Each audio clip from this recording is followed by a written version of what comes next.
El Salvador on Monday offered to jail, quote, dangerous criminals deported by the United States, no matter their nationality. That's according to U.S. Secretary of State Marco Rubio after lengthy talks with the Central American country's leader, Nayib Bukele, who is seen by the Trump administration as a key ally in its expanding immigration crackdown. He has agreed to accept for deportation any illegal alien in the United States who is a criminal from any nationality, be they MS-13 or Tren de Aragua, and house them in his jails. Rubio said Bukele also offered to house dangerous criminals who are U.S. citizens or legal residents.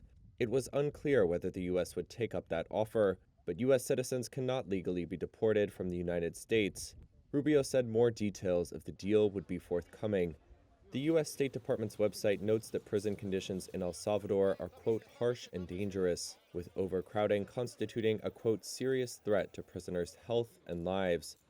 On his first overseas tour as the U.S.'s top diplomat, Rubio is seeking support from countries in the region for Trump's attempts to deport large numbers of migrants.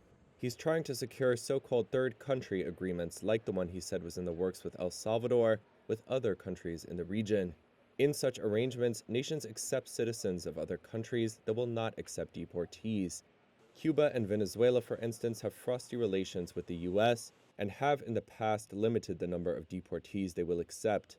Since taking office several weeks ago, President Donald Trump has stepped up the number of migrants the U.S. deports to Latin America.